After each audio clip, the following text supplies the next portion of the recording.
කොහොමද අපේ යාළුවෝ හැමෝම හොඳින් ඉන්නවා කියලා හිතනවා. අද vlog එක වෙනස්ම විදිය vlog එකක් වෙයි ඔයාලට.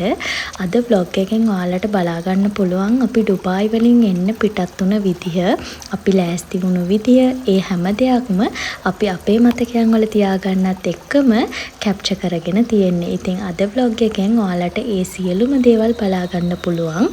ඔයාලට මේක වෙනස්ම විදියේ ආරංචියකුත් වෙයි. අපි ලංකාවේ ඉන්න තමයි මේ ආවේ, ආයිත් ඩුබායි යන්නේ නැහැ.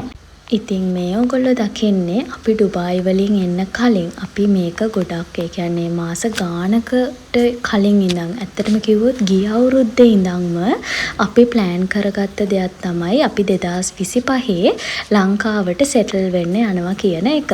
ඉතින් මේ ඔයගොල්ලෝ දකින්නේ අපි කාලයක් තිස්සේ ඉඳන් ඒ ප්ලෑන් කරපු දේට ලෑස්ති වෙන විදිය. අපි මේ විදිහට අපේ ඇඳුම් හැම එකක්ම වැකියුම් බෑග් වල දාලා මේ විදිහට වැකියුම් කරා. එතකොට ඒක ගොඩක් පහසුයි. මේ ඔයගොල්ලෝ දකින්නේ මුලින්ම අපි අපේ බඩු ටික කොහොමද, අපේ ගෙදර තිබුණු බඩු හැම දෙයක්ම අපි කොහොමද ලංකාවට දැම්මේ කියලා. ඉතින් මේ බඩු මේ විදිහට දාගන්න අපිට ට්‍රාන්ස්කෝ ආයතනයේ තමයි ගොඩාක් උදව් කරේ. ඉතින් අපිට යාළුවගෙන් ගොඩාක් ඇඩ්වයිස් හම්බුණා මේ විදිහට කරන්න කියලා. මොකද අපි මේ ෆස්ට් ටයිම් තමයි මෙච්චර ලොකු බොක්ස් එකක් දාන මෙච්චර බඩු ගොඩකුත් එක්ක. ඉතින් අපිට අයිඩියා එකක් තිබුණේ නැහැ කොහොමද ඒක වෙන්නේ කියන එක. ඉතින් එයාලා අපිට ගොඩක් උදව් කරා. ඉතින් ඩුබායි ඉන්න කෙනෙක් නම් ඔයාට හරි විශ්වාසවන්ත තැනක් මේ වෙනකොටත් නැත්තුව හිටියානම් ඔයාලගේ බඩු පෙට්ටියක් ලංකාවට දාන්න, කාගෝ පෙට්ටියක් ලංකාවට දාන්න බය නැතුව අපිට ට්‍රාන්ස්කෝ ආයතනය රෙකමන්ඩ් කරන්න පුළුවන්. මොකද අපි ඩුබායි වල ඉන්නකනුත් අපි ඩෝර් ටු ඩෝර් බොක්ස් එහෙමත් දැම්මේ ට්‍රාන්ස්කෝ ආයතනය හරහා. ඉතින් එයාලා විශ්වාසවන්ත විදිහට බඩු ටික කිසිම අඩුපාඩුවක් නැතුව, ඩැමේජ් එකක් නැතුව හරි පරිස්සමට ගෙවල් වලට ගිහින් දුන්නා. ඒ වගේම තමයි දැන් මේ බඩු ටිකත් අපි එනකන් මග බලාගෙන, මේ බඩු ටික එනකන් අපි මග බලාගෙන ඉන්නේ. ඉතින් මේ විදිහට තමයි අපේ බඩු පෙට්ටිය පැක් වුණේ. අපි එයාලගේ තිබුණු ලොකුම ලී පෙට්ටිය තමයි මේ ගත්තේ අපේ බඩු දාන්න. මොකද මුළු ගෙදරකම බඩු දාන්න තිබ්බ හින්දා. ඉතින් මේ ලී පෙට්ටියත් ඇත්තටම කිව්වොත් අපිට මදි වුණා. ඊට පස්සේ අපිට යන්න වුණා තව මීටර් භාගේ බොක්ස් එකකට. ඒ මීටර් භාගේ බොක්ස් එකේ එයාලගේ තියෙන විශේෂ දෙයක්, ඒක අපිට අවශ්‍ය විදිහට උස වෙනස් කරන්න පුළුවන්. ඒ කියන්නේ මීටර් භාගේ බොක්ස් එකේ ප්‍රමාණෙත් මදි වුණොතින් අපිට ඒකේ උඩ තියෙනවා කොටසක්, ඒක උඩට ඉස්සුවහම තව ගැඹුර හදාගන්න පුළුවන්. ඉතින් ඒ වගේ ඔප්ෂන් එකක් තියෙනවා මේ බොක්ස් එකේ. අපිට ඇත්තටම ඒ පෙට්ටියත් තව උස්සන්න වුණා, මීටර් භාගේ පෙට්ටියත් තව උස්සන්න වුණා. මේ විදිහට තමයි ඔයාලා දකින්නේ අපි ලී බොක්ස් එක කොහොමද පැක් කරේ කියලා. මේ තියෙන ඉතුරු වෙච්ච බඩු ටික ඉතින් අපි මීටර් භාගේ පෙට්ටියත් අරගෙන ඒකටත් ඔක්කොම ෆිල් කරා. මේ ඔයගොල්ලෝ දකින්න කාඩ්බෝඩ් බොක්ස් එක, ඒක තමයි මීටර් භාගේ බොක්ස් එක. ඒක තව උස්සලක් තියෙන්නේ අපි. ඒ දාන්න තිබ්බ ඔක්කොම බඩු ටික දාගන්න. ඉතින් එයාලා රෑ වෙනකන් අපිත් එක්ක මේ වැඩෙත් එක්ක හිටියා. එයාලා ඇවිල්ලා ගෙදරටම ඇවිල්ලා එයාලා බොක්ස් එක අරගෙන යනවා. මෙන්න මේ විදිහට තමයි එයාලා බොක්ස් එක මේ ලෝඩ් කරේ. ඊට පස්සේ අපේ තිබුණ සෝෆා බෙඩ් එක, තව දේවල් ටිකක් අපිට පිටතින් දාන්න වුණා. අපේ ෆ්‍රිජ් එක එහෙම පිටතින් තමයි දාන්න උනේ. බොක්ස් එක ඇතුළට දාන්න බැරි හින්දා මේ සෝෆා එකත් අපි පිටින් තමයි දැම්මේ. ඒවට වෙනම charge වෙනවා. ඒ වුණාට යාලා හරි සේෆ්ටි විදිහට ඒක පැක් කරලා හරි ෂෝක් එකට වැඩේ කරා. මේ එයාලා ඇවිල්ලා මේ දේවල් කරනවා පැකින් පැත්තේ හැම දෙයක්ම ඔයාලට බලා ගන්න පුළුවන්.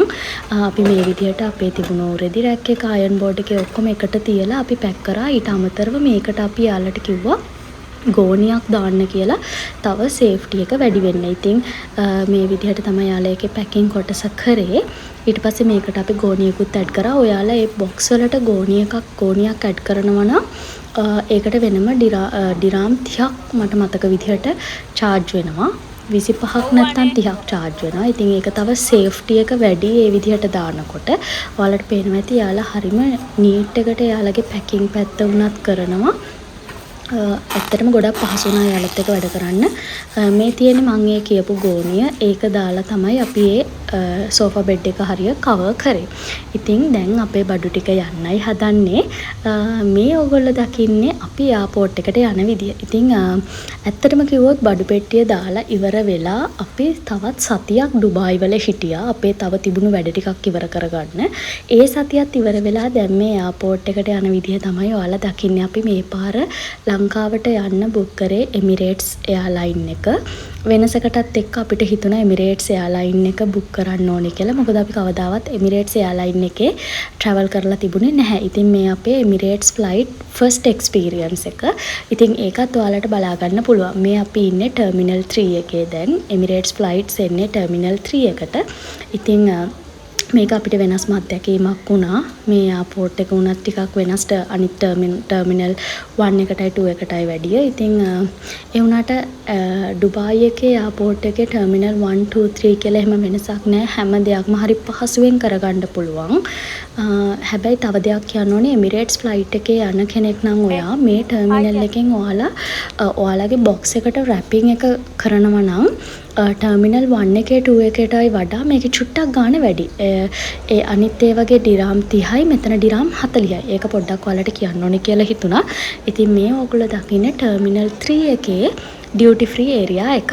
ඉතින් මේකේ ගොඩාක් බ්‍රෑන්ඩඩ් අයිටම්ස් තියෙනවා, බ්‍රෑන්ඩඩ් shops තියෙනවා. ඔයාලට කැමති දෙයක් එතනින් shopping කරන්න පුළුවන්. ඉතින් මේ ඔයගොල්ලෝ දකින්නේ අපි ෆ්ලයිට් එකට යන්නයි යන්නේ. ඉතින් ෆ්ලයිට් එකට යන ගමන් තමයි ඉන්නේ. මේක ටිකක් වෙනස්. අර ටර්මිනල් 1 එකටයි 2 එකටයි වැඩිය චුට්ටක් වෙනස්. ඉතින් වෙනස් විදිහකට තමයි අපිට ෆ්ලයිට් එකට යන්න පාත් එක තිබුණේ. ඉතින් මේ ඔයගොල්ලෝ දකින්නේ අපි ෆ්ලයිට් එකට යන විදිහ. නම් ෆ්ලයිට් එකට ගිහිල්ලා හම්බ වෙමු. ඒ එක්ස්පීරියන්ස් එක මොන වගේද කියලා බලන්න. ෆ්ලයිට් එක ඇතුලේ එක්ස්පීරියන්ස් එකේ වගේම කෑම විශේෂයෙන්ම අනිත් එක කියන්න ඕනේ එමිරේට්ස් ෆ්ලයිට් එකේ ගොඩක් ඒ කියන්නේ මූවීස් බලන්න කැමති අයට මූවීස් ගොඩක් ඔප්ෂන්ස් තියෙනවා. තව ගේමින් වලට කැමති අයට ගේමින් වලට ඔප්ෂන්ස් තියෙනවා. ජොයිස්ටික් දෙකක් එහෙමත් තියෙනවා. ඉතින් ඒ වගේ ඔප්ෂන්ස් ගොඩක් ෆැසිලිටිස් ගොඩක් එමිරේට්ස් ෆ්ලයිට් එකේ තියෙනවා. ඒ වගේම තමයි කෑම වෙරයිටි එක වැඩි අනිත් එයාලයින් එකට වඩා මම දන්නේ මම කියන්නේ compare two Sri Lankan and fly Dubai. ඉතින් කෑම වල උනත් වෙරයිටි එක හොඳට තිබුණා එමිරේට්ස් ෆ්ලයිට් එකේ. අපි බලමු තව චුට්ටකින් මොනවාද අපිට එමිරේට්ස් ෆ්ලයිට් එකේ තිබුණු කෑම වර්ග කියලා. ඉතින් මේ ඔයගොල්ලෝ දකින්නේ යාළගේ සේෆ්ටි ඉන්ට්‍රොඩක්ෂන් එක. මේ විදියට තමයි එයාලා ප්ලේ කරේ. ඔන්න ඔයාලා බලන් හිටපු තැනට ඇවිල්ලායි තියෙන්නේ. මේ තමයි එමිරේට්ස් ෆ්ලයිට් එකේදී අපිට හම්බ වෙච්ච කෑම.